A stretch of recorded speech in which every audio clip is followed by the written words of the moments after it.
Good afternoon, everybody, and welcome back to Procrastinators Pitstop.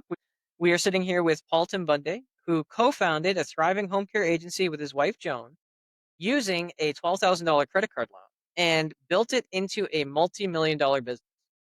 After embracing transformational personal development, he now leads Premier Destiny as a mindset, success, and prosperity coach, helping others unlock their limitless potential. Paul, welcome to the show.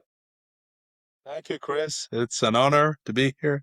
Thank you for having me on your show. Appreciate it. We're certainly happy to have you here, and we have some interesting ground to cover. But before we dive into it, we do like to have an icebreaker on this show. And the question for you today is, which cartoon character do you resonate with the most, and why? Chris, that's a good one. I like that question. The cartoon character that I resonate with the most is Superman, played by Christopher Reeve.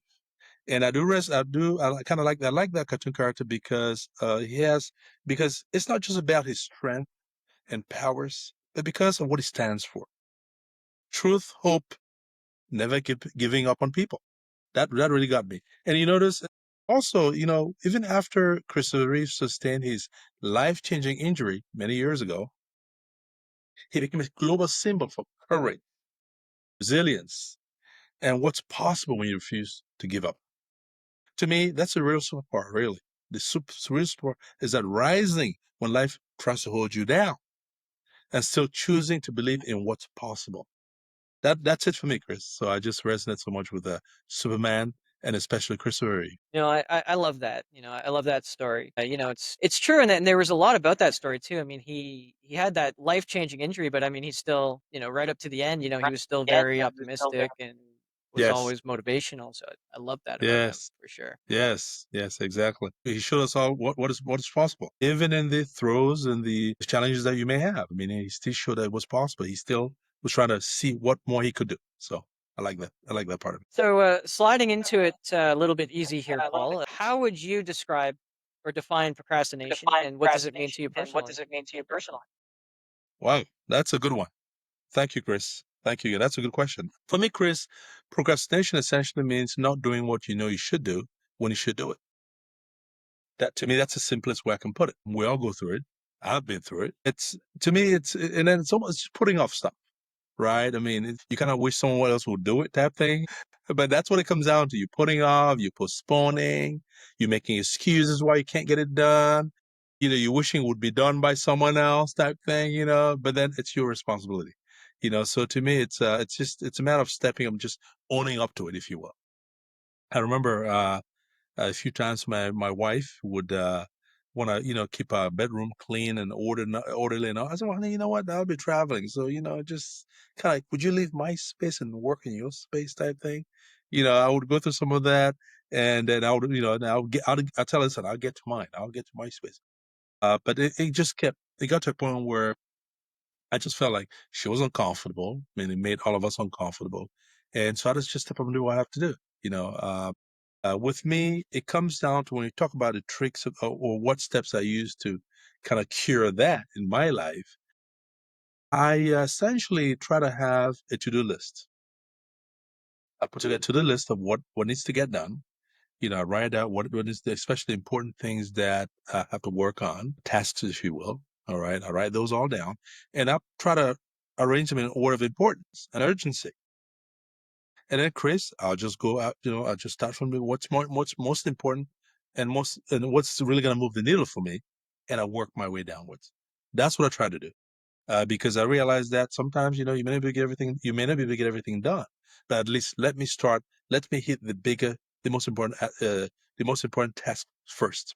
I'm sure you've read about this book by a fellow Canadian, Brian Tracy. Says, eat that frog. Essentially, you want to start with the most important tasks first. Because once you eat that frog, as it were, and you attack the most important tasks, then everything else is going to be easier going forward. So that's what I try to do. One thing I also do, Chris, oftentimes is I may want to break tasks down too. If it's something that's been bothering me for a while, I've been postponing for a while. For example, I'll go back to the bedroom again. If I have to organize my side of it, I said, well, you know what? Why don't I just ascribe or just take 30 minutes and just put my shoes together? Okay? So I sit, take 30 minutes. I just arrange my shoes, make sure they're in order. If I don't need something, I put it away. That gives me momentum now to go to the next one. Then I may say, you know what, let me take another half an hour to maybe arrange my suits, for example. I'll do that. At least if I don't do anything else, at least I got the shoes and suits arranged for that day, right? So that makes me feel good. And then following weekend, I spend some more time. It's a matter of chipping at it. Slowly but surely, you eventually get there. That's where I look at it. And then again, it's almost like you're achieving something. And I think our body notices that, Chris. Our body does. It knows we're doing something good. So that's one thing. And then the other thing also that I do on a regular basis is that I would essentially stack tasks together. For example, let's say if I'm going to the bank, I may want to pick up laundry while I'm out. I might want to, drop mail while I'm out there. I might want to grab some for lunch while I'm out there. See, so by grouping these activities or tasks together while I'm out there, I get 3 or 4 things done while I'm out on one main thing. Then I can use that time now to do other things rather than postponing. Well, when do I get pick laundry? When do I go to the mail? Where I go to grab some laundry? That type of thing. So by stacking these activities together, I can then get that done. And then lastly, it's important to reward yourself. So what I do is I would give myself end of the week. I said, well, I mean, if I did so well, hey, maybe it's Friday night or Saturday. I may want to reward myself with a glass of my favorite wine, or take the wife out to dinner, or say, hey, you know what? I've been so good this week. Why don't I hang out with my friends for Saturday evening or Sunday? That type of thing. So I try to reward myself in the process of that, and then so it doesn't feel like it's a chore. Okay, it's something I have to do, but it doesn't seem as difficult for me. That's what I do. I hope that answers your question, Chris. No, and I No, and like all those, I like all. eating the frog and breaking things down into smaller steps, actionable items. I think one of the most important things is rewarding yourself though. So I'm glad that you toss that in there because Yes, so much of the time we don't, and then we just wind up feeling resentful, and it's yes, and then you get into a negative feedback loop yes, because now you're associating that activity with resentment. And you're like, oh, I don't want to feel like that, so yes, yes. it's not gonna happen. And Chris, you're right. And the thing also is that you feel so good when you accomplish a task, though, especially something you've been putting off for a long time. I mean, like my home office, we do a lot of work from there. My wife and I do, and I'm usually have a lot of stuff around, just sitting around and whatnot. But boy, when I get a chance to clean up that area, it feels good. I mean, that in itself is a reward. You just feel good about where you are. The fact that the wife isn't going to nag me anymore. That's an important one, right? But you're more organized. It's just you can get to your to what you need better. So I think it's a reward in itself. Absolutely. Yeah, I love that. Definitely love that for sure. But why don't we hear a little bit more about your story and how you really how you got started, because that's such an amazing story, right? So why don't you fill in our audience a little bit? Thank you, Chris. Thank you, Chris. Thank you. I appreciate you. Having me on to share my story. Hopefully, it's gonna be able to inspire someone in your vast audience. My story is a long one. It's a story that I'm very, very happy. I think I'm so fortunate that I'm able to, to share it with everyone out there. My wife and I were high school sweethearts, and we came to the United States many, many years ago as students. She went to London, and I came to the United States. And hoping to further my education. I came here, went to college, and after I graduated, I thought about graduate school. But then it wasn't really, I saw folks who had been through graduate school or were going to graduate school. I saw what they were doing. I was not particularly interested at that point. I said, well, why don't I try something in business? Because being a capitalist society, I was kind of, it felt good for me to just try something that I could be in control of my own destiny. That was a big thing for me. So I got into Amway. Now, this was years ago. Amway, a network marketing company, and they sold soap, and also they got us into personal development. Chris, I tell you, I didn't make any money doing Amway, but I learned a lot. I was introduced to personal development. They showed me books I could read that could help me be a better person. And they said, hey, if you become a better person, you can achieve more in life. Wow. I'd never heard that. I'd never heard of it. Got me involved in people that had Succeeded, got me into books. I started reading books. My mind started expanding. Then I started seeing what was possible for me. Fast forward a few years later, my wife moved over to the U.S. So we started a family, and we began from very humble beginnings. Chris, I got to tell you, I used to be a security guard. I became a leasing consultant. We helped people move into rent apartments and whatnot. We did that, and my wife was a nurse. Okay, she was a CNA. Worked with seniors, worked in hospitals, that type of thing, provided care for seniors, and that's how we started. At one point, Chris, we could not even afford to pay our rent. We had a one-bedroom apartment. We couldn't afford to pay. I mean, essentially, what happened was the rent was, we weren't making enough money. We're not making enough money at that point. So I had to, when my check came in, I had to wait for my wife's check to come in so we could pay rent. Okay, so I mean, we've been there. All right, we've been there. We had to eat. We could only shop in certain stores because that's our money was limited, right? So we had to go where we could spread that dollar and get as much we could at that time. So we've been there. We had to wear certain clothes because we could only shop at certain grocery stores or shopping centers because that's all we could afford. But we had a dream. My wife and I had a dream. We felt like we could do more. We felt like we could do more. We had the skill set. We had gone to college. We had learned. We had met people who had succeeded. Wanted it more for our life. So we got into down the road, we got introduced to the IT industry back then. It was a big thing back then, where a lot of people got it and became, they got into Oracle database, they got into computer systems, that type of thing. My wife became an Oracle database administrator. I became a Microsoft certified systems engineer, work computers. And Chris, finally, we could afford rent to pay our rent on one check. Hey, I was ecstatic. I felt like, boy, this was, I'd arrived, so to speak, right? And so we started, our family. And we bought a little townhouse where we started, and we felt like we were then living the American dream. Fast forward a few years down the road, we started realizing that, yes, we're doing well, much better than we had ever done. But then there was a lot of month left at the end of the money. We couldn't do certain things we would have wanted to do. We're short on money. We said, well, how do we fix this? We start thinking, being people of faith, we prayed about it. And we decided to buy a franchise, home care franchise, that had just started a couple of years earlier. So my wife and I, we had no money, we had kids, no money. And so we borrowed a little over $12,000 from our credit card. We took it as a credit card advance and invested it in this home care agency that we decided to get into. And we went to work doing everything. We were the director, the marketing person, the bookkeeper, the person doing the checks, the HR manager, all in one. We wore all those hats, Chris. It was not easy, I'll tell you that. But we had a dream.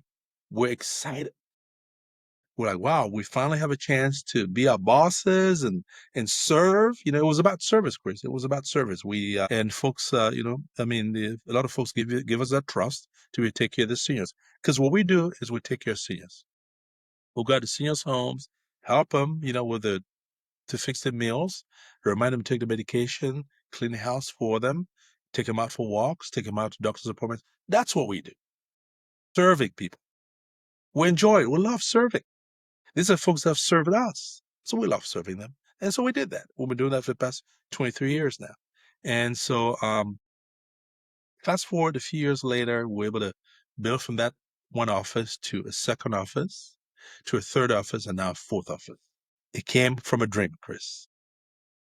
It hasn't been easy, but we've loved it. We've learned a lot along the way. It's been about service, following a dream and service. So that's us. That's our story right there. At least, Chris, that's the first part of the story. And then let me just continue on back here. Many years into the home care experience, I got a little bit tired. I was excited. I was very happy with what we had done, what we had built. We had served thousands of clients and employed hundreds of people. But I got tired. I felt like there was something else that I could do. So being a person of faith, I prayed about it and meditated on it. And God led me to a gentleman from your country, Canada, who said some words, spoke. In fact, one day I was walking, going out walking, as I often do in the morning, go do my exercise. So I got on YouTube. He was giving an interview, and he said that most people don't succeed in life because they don't know what they want. They don't know what they want. They do not even know the potential that's in them. They say, everyone is ignorant. Ignorance is what holds people back. I said, wait a minute. Ignorance? Is this guy insulting me? He goes, no. Everyone is ignorant of something, Chris. Everyone is ignorant of something. He says, what drives away ignorance? Knowledge. Wow. He says it's like darkness and light. If you have darkness, once you bring light in, darkness goes away. That's the same thing here. If you know what you want, you have enough knowledge, you can make it happen. I said, wow, that's my guy. So I researched this gentleman up, signed up for his coaching, year-long coaching, unbeknownst to my wife, Chris. My wife did not know this. And I started attending his coaching. To say that he changed my life is an understatement. He changed my world. He exposed me to concepts that I was never aware of. He made me realize that I could be who I wanted to be if I just worked on me. He made me realize that I had potential in me that I did not know existed. He made me realize that life was abundant and that I could get out of life whatever I wanted if I was willing to work on me. Now, he was not for victimhood, right? He did not say it was just something handed to me. Yes, he said I had to earn it. And that's what I loved about it. So I got into this program, like I said, got certified as a coach, and then began to help other people. Began to help other people see what they couldn't see in themselves. Because that's what a coach does, Chris. A coach helps you see the potential that you may not know exists in you. He helps you bring it out, whatever it is you want to do. And that's what we do. So my wife and I do that now. My wife is an international best-selling author of a book called Money Locates You. One of the things we're gonna do, Chris, is make a copy, an e-version available to your audience. Okay, so it's gonna be the show notes someplace. And so she wrote that book. She wrote that book in the process of us becoming coaches. Now, my wife never knew she could write a book, but she was able to get it done because someone helped her realize that there was that potential in her. I have some books in me too. They're gonna be coming out pretty soon. But that's what coaching does for us. That's what someone shining light on our potential can do for us. And that's what we do at Premier Destiny. So we founded a company called Premier Destiny to help folks bring out the greatness that resides in them. In fact, at Premier Destiny, what we say is that we enlighten people, we empower people, and we inspire them to bring out the greatness that resides in them because everyone has it. So that these folks now can lead and live lives of abundance and fulfillment. Folks, Chris, abundance is out there. But we have to be able to have someone guide us and help us realize that it's available to us. That's what we do at Prepare Destiny. Well, thank you so much for sharing that, Paul. Such an Thank you. amazing You're welcome. story, and really loved you sharing it as well. A quick question for you, Paul. It's always about ups and downs and challenges, but what Yeah. would you say is the biggest challenge you had to overcome in that journey of yours? Chris, I would say that it was a belief factor. It was a belief factor. I mean, am I able to do it? Is it possible for me? Do I have the resources? What are people going to say? People saying no to you, right? I mean, we see that everywhere. I mean, people say no, no, no. Um, but that belief, I think the most important thing is that, that came to us. The most important thing was that knowing what you want, believing in yourself, knowing you have the potential. Because you saw Chris do it, you saw Paul do it, you saw John do it. You see this potential in you as well. Everyone goes through challenges. I'm sure, Chris, that in doing what you're doing here with your fine program, Procrastinators Pitstop, you've gone through challenges. I'm sure.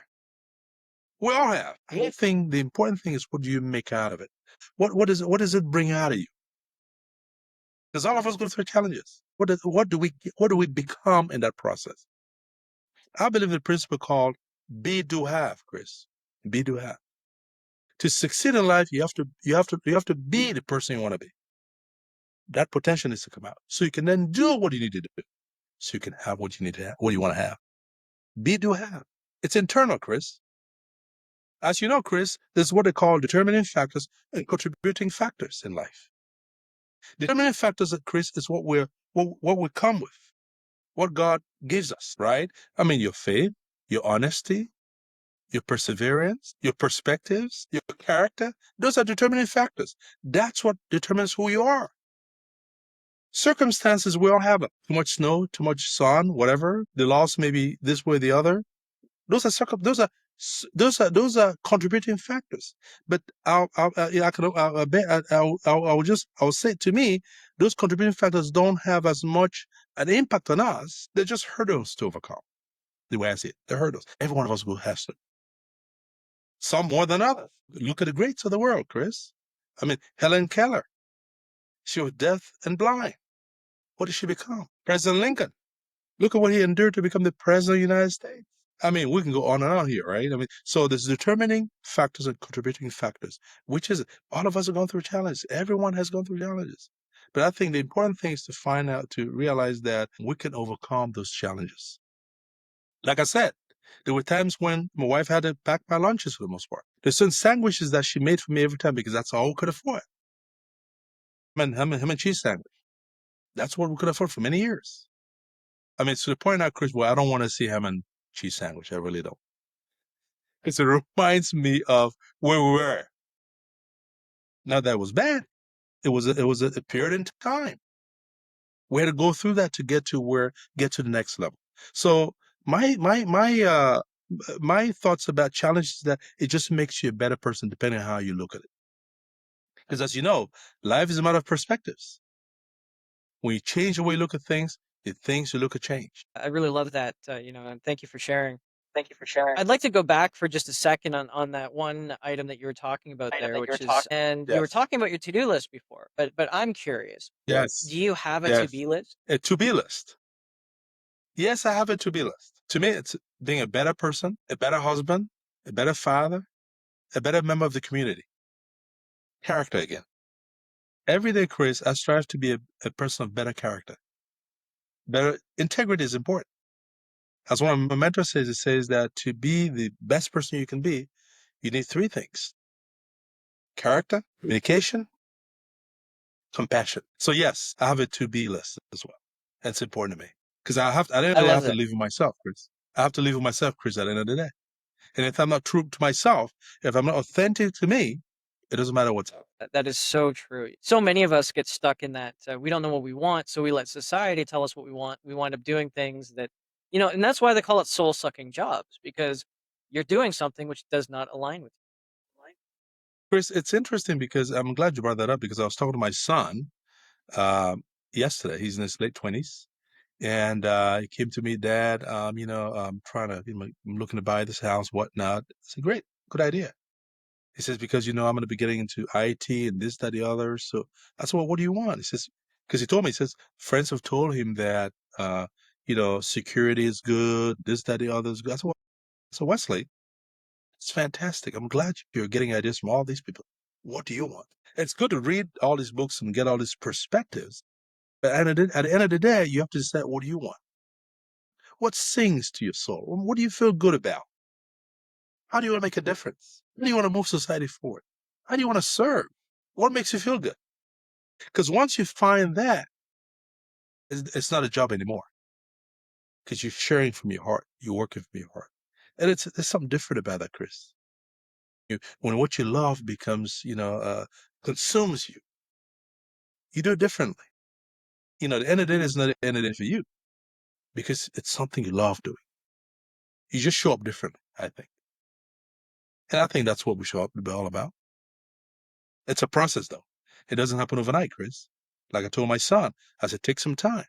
And what John and I tell people and what we do is that take some time, find out what you want. It's in you. It's trying to come out. But because we're so busy, right? We're so busy, live so busy lives. We got to pay the rent, got to pay the mortgage, got to take care of kids, whatever. We don't get a chance to let it come out.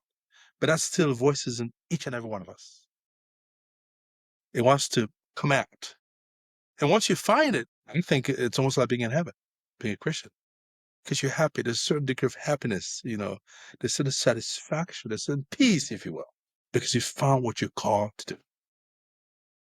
Someone said many years ago, you don't want to die with your music still in you. I think to me that's the saddest situation to be in. When you out there just going around, you don't know what you put here to do, what you're called to do. It's important. It's important. And we all have different things. I mean, Chris, in your neck, where you are, there's different churches. Here, the different churches too. The different podcast hosts, different people doing whatever. We all are called to different things. It just adds to the flavor of life. I mean, the folks you can impact, I cannot impact them. The folks that I can impact, you're not called to impact some people, but we all are called to impact someone, some people. And I think we ought to be about the business of doing that. It just makes for a much more fun world, much more fun society. And at the end of the day, we're more satisfied, we're more fulfilled, if you will. And that's what we do at Prometheus. We help you do that. No, I really love that. And heading towards the joy. One of the difficult things sometimes is when you are doing something that you maybe don't particularly enjoy. However, one thing that I've noticed is there's always something, one tiny little thing in that circle of soul sucking that is going to be able to help get you through. And many people miss that. I'll give you a quick Yes. example. There was a person I was working with, and they were working in fast food. They hated it. Okay. They absolutely hated it. They hated the cooking, they hated cleaning the grill, they hated, but they liked interacting with the people. So Oh, wow. that's what There you kept them go. going. There you go. There you go. Chris, you're right. No, Chris, you're right. I mean, and like I said, we're not all called to be, one thing. I mean, I think that's the beauty of life. But what is that one thing for that person? What's that one thing for me? What's that one thing for you? I think the sooner we can find out what that one thing is, the more fun and joy we'll just have in our lives. Because you're doing something that comes to you naturally. It doesn't work anymore. Yes, you get a check for it, but it's almost like a musician. Some folks will play for free because that's the expression. That's who they are. That's what they're called to be. Some folks do some talks for free. Not that they don't need the money, not that it would take money, but that's a way of expressing who you are. Your gifts. We all have gifts, but because of society and what we've been told and this, that, the other, they're buried inside of us. And I think, and again, I go back to say this, Chris, that's why John and I do what we do at Premier Destiny. Help people bring out those gifts that are buried in there. We may not even know we have them because of circumstances, again, contributing factors. We don't know we have them. And we say, and listen, Chris, we've all had jobs. And I look at it as I look at it as a path. It's a process. It's something we work through to get to where we really want to go. Some folks call it toll gate, right? The toll gate you pay to get to where you want to go. I look at it that way. Toll gate is temporary. You paid, you're gone. Would you rather pay it and go, or would you sit there and worry about the toll gate? You got to pay anyway. No, you're absolutely right. And I love that. I love how you've taken your story, you've started building this business, and you're just to continue on inspiring people. I do want to Yes. touch on something, and I believe my audience is already rolling their eyes because they know what's coming. In the process of writing a book, they say that Yes. it is 98% procrastination and 2% actually doing it. How true is that in Jones? Chris, that's a wonderful question. Unfortunately, I cannot answer it for you because the author isn't here. So it's not a cop out, Chris. My wife is the author on this. And remember, it's not my book, it's her book. I was privileged to be around her to see what she went through. I have not written a book yet. I will. But again, for her, and I'll just speak a little bit because I kind of saw it happen. Procrastination does have a role to play. But what Joan did is that she was very focused. She's more, as I told you about the whole thing of procrastination in my house. She's a very focused lady, a very smart, very focused lady. And when she wants to get something done, it will get done. So when Joan was inspired to write this book, and she was inspired to write this book, we had a coach help us. See, again, it goes back to coaching again. We had a mentor help us. And that mentor guided Joan because the mentor had been down that path before. And that's what as a coach we do. We've been down that path before, so we can guide folks get there if that's what they choose to do. So Joan, we were able to get this coach who helped Joan set some parameters, you will. And she followed those parameters very well. She had a game plan on what to do each day, how many words she would write, and then she also wanted to get it done at a certain time. But I got to tell you one beautiful thing, Chris. She was able to get her book done months before the deadline. How's that for coaching? How's that for following your a game plan? That's what happened for Joe, and it became an international bestseller in a very short period of time too. So when you read it, you're gonna enjoy it. So you're gonna have access to it. So I love that. We always ask that question. I know maybe in this case it wasn't entirely fair, but no, we figure you no, close that's okay. proximity. We might have some insight. Well, hey, listen, you know what is it? Proximity is power, Chris. I said proximity is profit. So yeah, she was I was right there watching her do it. Yeah. But next time I'll have her on, hopefully you have her on. Should we talk some more about the book? Great. And on the subject of books, you mentioned that you had some books. Is there any book in particular that stood out to you as being, was it your first book, your second book, or which book do you think is Chris, in the terms one that set you on? Thank you. Thank you. Great question, Chris. I have to say I read a lot. Okay, that's one of the things once I was exposed to personal development, I saw the impact that it could do. I got absorbed. I got hooked, if you will. So I love books. I tell my kids, I say, the one important thing that I say after them, I consider my book my fourth child. That's how important the books are to me. I read a lot, and that's just what I love to do. Because I think that once your mind is exposed, there's so much more you can do, so much more you can share with other people, and you can be of more value, if you will. That's just me. So one of the books that, amongst many, that really changed things for me was Think and Grow Rich by Napoleon Hill. Think and Grow Rich is wonderful for me. It really opened my eyes to what success is all about, what achievement is all about, what you have to go through the process. So Think and Grow Rich is a big one, and many other books by Napoleon Hill too. I mean, he wrote many other, about riches and things. So he wrote books about that, which I love. Also, I'm glad you asked that question because there's one book I'm reading now. I'm going to share this with you, with the audience too. This is by Earl Nightingale. He was considered the dean of personal development. It's a book that has a lot of nuggets in it. Lot of nuggets in it. And I'm going to show you my wife's book, which again you're going to have an ebook version of it. This is my wife's book, which is a pretty good read too. So if you get a chance, check that out. But I would say again, Napoleon Hill was the big one for me. I've read many of these other books. There are other books out there by authors like Jack Canfield. Okay, he writes quite a few books as well. I'll share one of his books that I go through affirmations. I go through on a regular basis. So those are books that have really really stirred me and really given me some ideas. This is an adaptation of Think and Grow Rich book that I've also read that I think would help some people. So yeah, books for me are important, Chris. They're really really important because they just expose you to a much bigger world out. You can't meet all these people, but by reading and being a part of learning more, you can then you somehow connect with them. You get those ideas and they come into you. I mean, watching your program, I learned a lot. The interview you had with Richard Black, I learned a lot about Costa Rica. Never been there. I hope I get to go there someday. But I learned a lot about Costa Rica. I learned a lot about you and Richard. So I think exposure is a big part of our growth too. Yeah. So that being said, Paul, when is your book? That's a good question, Chris. I'm thinking of doing the book sometime next year. I would say late 2026 to 2027, I should have my book out. It's not going to be one book, it's going to be several books. But I got to start somewhere, right, Chris? I got to start somewhere. So it's going to be late next year is the plan.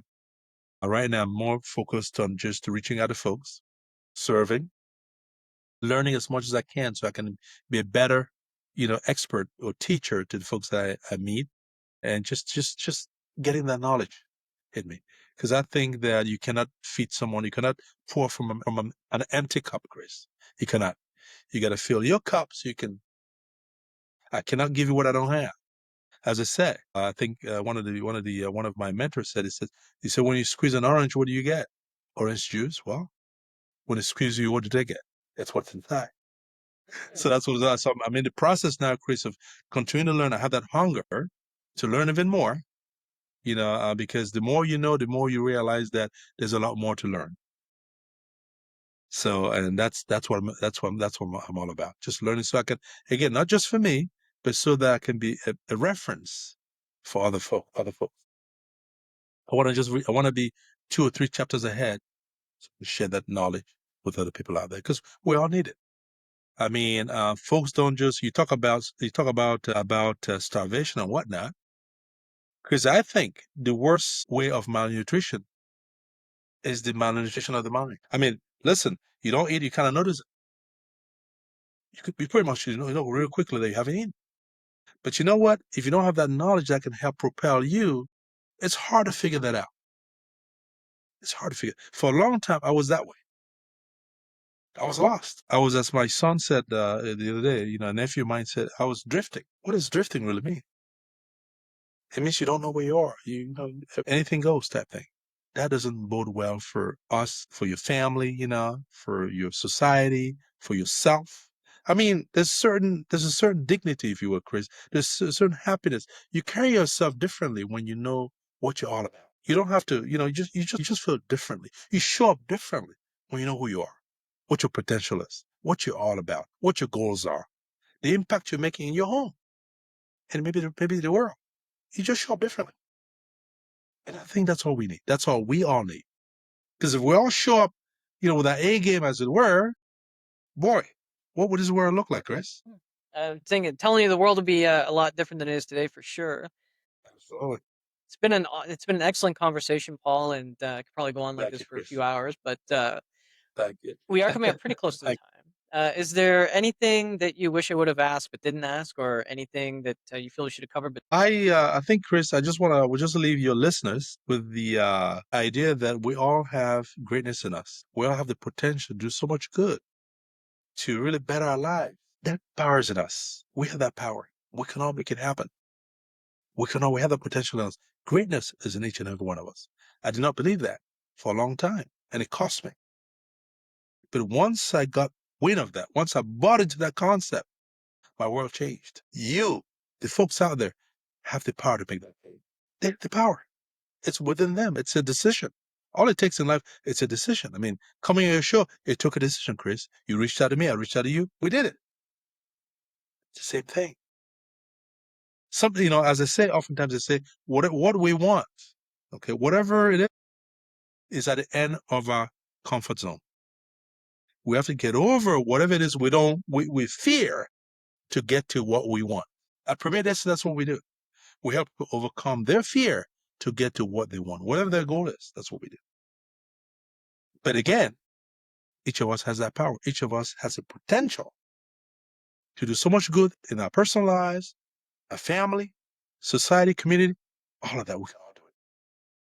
But it takes knowing. It takes, just like my mentor, was able to enlighten me and take me from ignorance to knowledge, from darkness to light. And I, at Premier Destiny, that's what we do for people. Our mission is to take folks from what they don't know to the potential that exists within them.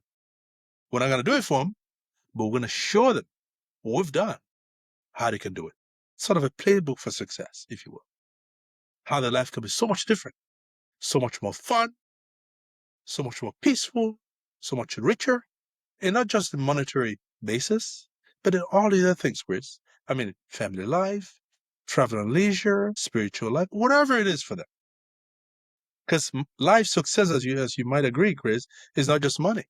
Money is one part of it. Hey, if you have your money, you have no health. I mean, is it worth it really? I don't think so. I don't think you think so, Chris. If you have your money, you have no friends. Is it really worth it? How are you going to enjoy it? I mean, what contribution are you making to society? If you have it all, you hoard the money, but you don't share. You're not compassionate. Well, is it worth it? I don't think so. It's all of that. Life's a continuum. It's made up of several different aspects, and that's what we do. And I encourage everyone again to really to know that we all have challenges. We're all going to have them. It's part of life. It's part of life, but we can overcome it with the right information, the right guidance, Any one of us can make a difference, a big difference, starting with us first. So that's our message. And like I said, I have some gifts for your audience. It's my wife's book, ebook version. I'm sure, Chris, you're going to put a link to that for folks to be able to access it. And there's some affirmations on there, affirmations that can help people. It's about rewiring your mind, changing how you see yourself. Because like I said, as Dr. Wayne Dyer said, you change the way you look at yourself. You will change the way you look at things, the things you look at change. I'll say it again. When you change the way you look at things, the things you look at change. We all have that potential. We all have that power.